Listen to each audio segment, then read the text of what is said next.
Kita ini harus baik lahir batin, saudara jamaah. Apa definisinya baik lahir batin? Harus baik angan-angannya, harus baik cara berpikirnya, harus baik hatinya, harus baik lisannya, dan harus baik apa? Jawarih, lahiriahnya. Saudara jamaah, poinnya itu semua itu sebenarnya di akhlakul karimah. Akhlakul karimah itu gini ya, supaya sampean ngerti kedudukannya itu hadis Nabi yang sudah dihafal oleh banyak orang di sini, yang bunyinya innallaha qasama bainakum arzaqakum kama qasama bainakum akhlaqakum. Allah itu membagi rezeki sama dengan membagi akhlak. Ini diperhatikan ini ya, jangan miss ini. Apa jangan miss, jangan kelewatan.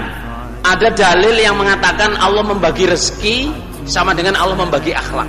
Pengertiannya itu begini, saudara jamaah. Pengertiannya, rezeki itu bisa dipelajari cara mencarinya. Gimana saudara jamaah?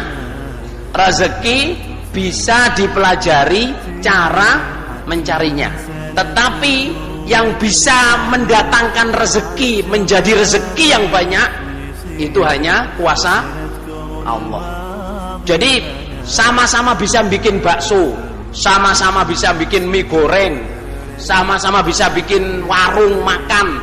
Resepnya sama, caranya sama, tapi dua orang berusaha, rezekinya beda, saudara. Beda apa sama? Beda. Karena apa?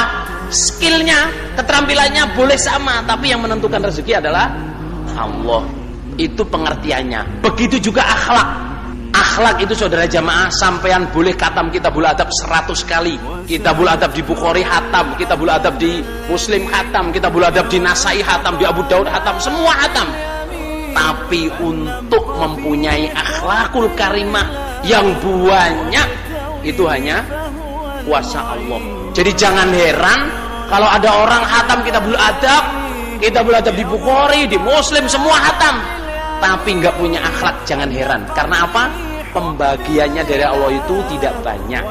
Lah yang mengherankan, di jamaah ini banyak orang yang doanya dermimil, ya Allah belasani rezeki yang halal banyak dan barokah, melimpah ruah, ambil nang sawah-sawah. Doanya dermimil, tapi nggak pernah doa, ya Allah berilah saya, istri saya, anak-anak saya bagian akhlakul karimah yang banyak. Kenapa?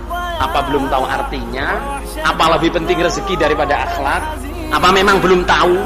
Kalau belum tahu, saya beritahu saudara jamaah, mintalah akhlakul karimah kepada Allah sama dengan minta rezeki.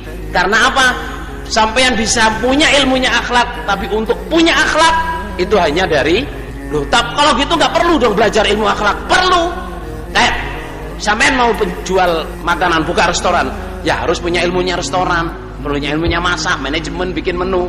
Tapi rezeki sampean tidak ikut menentukannya, menentukan hanya Allah. Kita minta kepada Allah, berilah saya rezeki yang hal banyak dan barokah. Sama dengan akhlak. Apa berarti saya nggak perlu khatam kitabul adab? Perlu.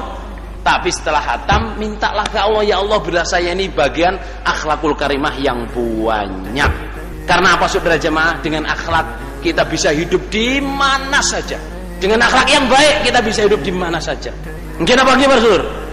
Dengan akhlakul karimah nggak ada sayangnya. Halo, muda-mudi, anak-anak, bapak-bapak, ya toh, semuanya. Akhlakul karimah itu tidak pernah ada cacatnya, tidak pernah ada sayangnya.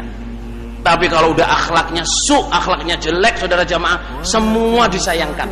Sebenarnya anaknya ganteng, tapi akhlaknya jelek, saya nggak suka. Coba saudara jamaah, berlaku nggak itu? Bisa terjadi nggak itu? Sebenarnya anaknya cantik, tapi akhlaknya jelek. Sebenarnya anaknya pinter, pandai, tapi akhlaknya nggak betul. Jadi akhlak jelek itu menghapus semua kelebihan. Tapi dengan akhlak yang baik, saudara jamaah, kekurangan-kekurangan itu tertutupi.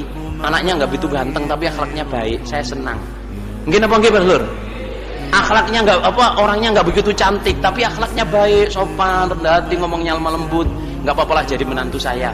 Kan selalunya gitu. Jadi akhlak yang baik itu menghapus semua kekurangan. Tapi kita tidak bisa mendapatkan tanpa doa dan usaha. Maka berdoalah. Coba ikuti saya, ya Allah, berilah saya, istri saya, keluarga saya, teman-teman saya, bagian akhlakul karimah yang banyak. yang bisa membawa derajat surga yang tinggi.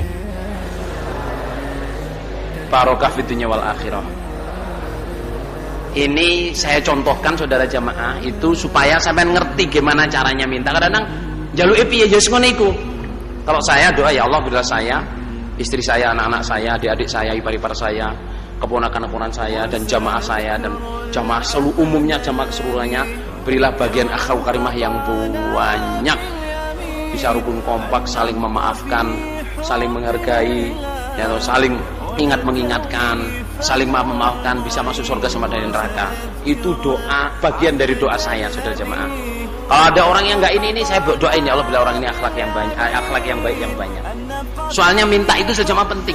Minta itu penting lah. Kalau kalian belum punya istri, ya doa untuk bapak ibunya, doa untuk adik-adiknya, sebut namanya. Moga-moga Allah paling barokah.